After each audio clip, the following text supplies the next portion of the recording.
Vous écoutez l'épisode 149 du podcast Business en spa esthétique, les décisions que l'on ne prend jamais. Bonjour, je suis Tiffaine Modeste, la créatrice et directrice d'Expertise Spa Bien-être, le premier centre d'accompagnement des artisans de la beauté et du bien-être qui veulent réussir. Notre mission, vous enseigner ce que vous n'avez pas appris à l'école, la gestion d'entreprise, les stratégies business et le management des équipes. Alors bienvenue sur le podcast Business en spa et esthétique. Chaque semaine, je vous invite à découvrir une nouvelle vision de votre métier avec les meilleures astuces que j'ai mises en place au cours de ma carrière, les outils que je partage avec nos clientes et leurs histoires de réussite, et les témoignages des grands acteurs de notre secteur. Aujourd'hui, je vais vous parler d'un sujet qui touche tous les chefs d'entreprise, toutes les chefs d'entreprise, quel que soit leur niveau d'expérience, c'est la prise de décision. Chaque jour, vous prenez des dizaines et des dizaines de décisions. Est-ce que je commande ces produits? Est-ce que je garde cette collaboratrice malgré ses absences? Est-ce que j'investis dans un nouvel appareil? Certaines décisions sont conscientes et d'autres sont beaucoup plus subtiles. Votre posture, votre ton avec votre équipe ou avec vos clientes, ce sont aussi des décisions, parfois inconscientes, qui orientent vos résultats. Et pourtant, il y a un type de décision qu'on évoque rarement. Ce sont toutes celles que l'on ne prend jamais. Celles qu'on repousse, celles qu'on évite, celles qu'on remet à plus tard. Et ce sont souvent celles-là qui nous freinent le plus. Alors, en tant que chef d'entreprise, votre cerveau est constamment sollicité. Chaque jour, vous devez arbitrer, trancher et choisir. Et toutes ces micro-décisions ont un impact direct sur votre rentabilité, votre équipe et sa motivation, et puis votre sérénité à vous. Certaines décisions sont faciles, elles vont reposer sur l'habitude. D'autres sont plus complexes parce qu'elles engagent votre sécurité, votre image, vos émotions. Et quand les émotions s'en mêlent, eh bien le mental peut vite saturer. Et résultat, on finit par ne plus décider du tout ou par laisser les circonstances décider à notre place. Et c'est exactement ce que décrit Clotilde Dussoulier, créatrice du podcast Change ma vie. Quand on repousse une décision, on ne reste pas neutre. On laisse les autres ou les circonstances décider pour nous. Donc ça, je vous invite à écouter l'épisode 239 du podcast Change ma vie, qui s'appelle Prise de décision, questions-réponses. C'est un épisode qui est très intéressant sur ce sujet. Alors, dans vos journées de gérante, on peut identifier 3 grands types de décisions finalement. Tout d'abord, les décisions émotionnelles.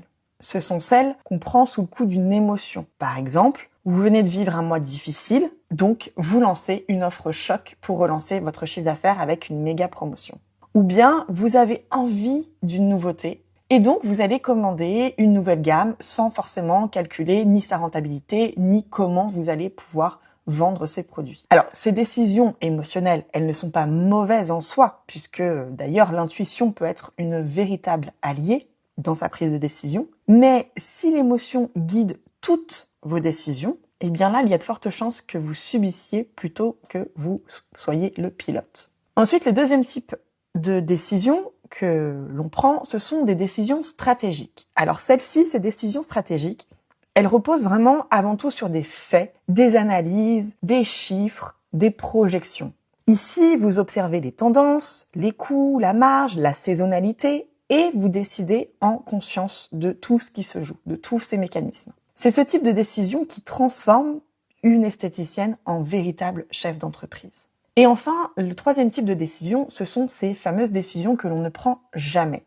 Celles qu'on repousse à demain, celles qu'on sait qui sont importantes, mais qui sont très inconfortables. Ça peut être par exemple revoir son modèle économique, revoir ses tarifs. Ça peut être décider de changer une collaboratrice qui ne va plus dans votre centre. Ça peut être aussi repenser vos habitudes, votre organisation. Et puis ça peut être aussi une décision où on se dit j'aimerais me faire accompagner. Donc ces décisions-là, ce sont celles qui nous bloquent le plus. Parce que elles viennent réveiller nos peurs. La peur de se tromper, la peur du jugement et la peur du changement. Alors pourquoi on bloque? Donc selon Clotilde Dussoulier, et dans cet épisode 239 notamment, elle nous raconte que ce qui prend du temps, c'est pas la décision elle-même, mais c'est vraiment la peur de prendre la mauvaise décision. Autrement dit, décider, ça prend une fraction de seconde, et ce qui dure, c'est la peur de se tromper. Et cette peur se manifeste par des pensées du type je suis pas prête, c'est pas le bon moment pour moi, je verrai ça plus tard, ou bien encore une pensée du type je ne veux pas me tromper et donc je veux prendre le temps. Le problème, c'est que pendant ce temps, en fait la décision reste en pause, votre vie reste en pause. Et chaque jour où vous ne décidez pas, c'est un jour où votre entreprise ne bouge pas non plus. Alors comment sortir de ce blocage ? Je vous propose de remettre de la conscience et de la clarté dans le processus. Je vais vous proposer ici un outil que j'adore et que j'utilise moi-même, qui est en fait un outil avec quelques questions, donc il y a 5 questions, qui nous donnent énormément de clarté dans la prise de décision. Donc voici ces 5 questions clés à vous poser. La première question, c'est dans cette décision, quelles sont les différentes options ? Entre quoi et quoi est-ce que j'hésite ? Donc là, l'idée, c'est vraiment de lister, dans cette décision-là, je peux soit décider A ou soit décider B. Donc vraiment poser les scénarios qui sont envisageables dans votre prise de décision. La deuxième question, qu'est-ce qui me fait peur exactement dans chacune de ces options ? Option A, si j'y pense, qu'est-ce qui me fait peur exactement ? Et là, je vous laisse vraiment aller creuser en profondeur votre peur. Pareil pour l'option B. Question 3. En quoi chaque choix pourrait-il m'aider à obtenir ce que je veux ? Donc là, pareil, vous prenez situation A et situation B, décision A ou décision B, et vous projetez en quoi la décision A va vous aider à obtenir ce que vous voulez. Et vous faites pareil pour la décision B. Question 4. Quels sont les risques réels et comment est-ce qu'on peut s'en prémunir ?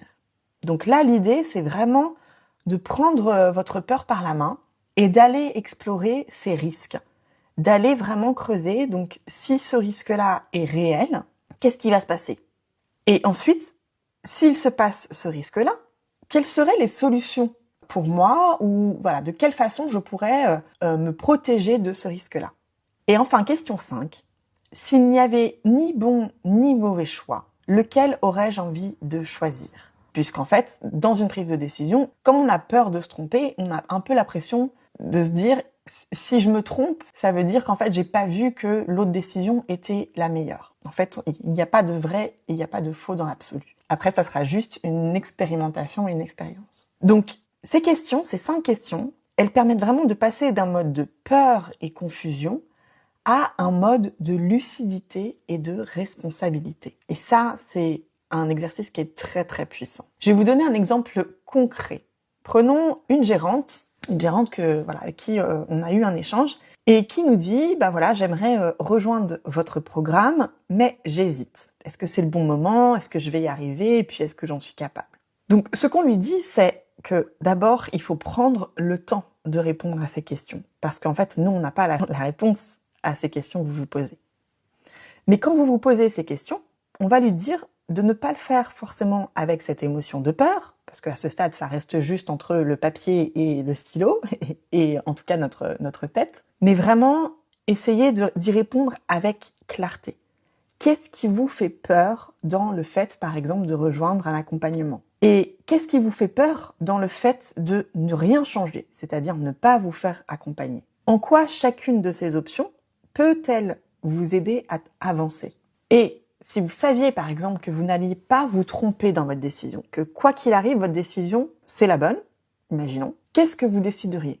Et souvent, les réponses, elles se trouvent déjà là. Et le vrai passage à l'action commence à ce moment-là. Je crois profondément que la qualité de votre vie dépend de la qualité de vos décisions. Et que chaque décision que vous ne prenez pas, c'est un petit bout de votre pouvoir que vous laissez filer. Et comme le dit si bien Clotilde, prendre une décision, c'est avancer, c'est créer. Alors, si vous sentez qu'une décision vous appelle, qu'il s'agisse de vous faire accompagner, de revoir votre modèle économique, vos tarifs, ou simplement de vous recentrer, écoutez aussi cette intuition, avec clarté et sans la peur. Et si vous voulez en parler, vraiment en parler, réservez aussi un échange avec mon équipe. On vous forcera pas à choisir, mais on va vous aider à y voir clair. Parce qu'une décision prise dans la clarté, c'est toujours une bonne décision. Je vous remercie pour votre écoute et je vous dis à la semaine prochaine pour un nouvel épisode. Si vous souhaitez aller plus loin et transformer votre activité et vos méthodes de travail, rendez-vous sur notre site internet expertise-spa-bien-être.fr. Découvrez le programme d'accompagnement et les cours ESBE conçu pour vous aider à développer vos compétences et faire de votre activité un véritable succès.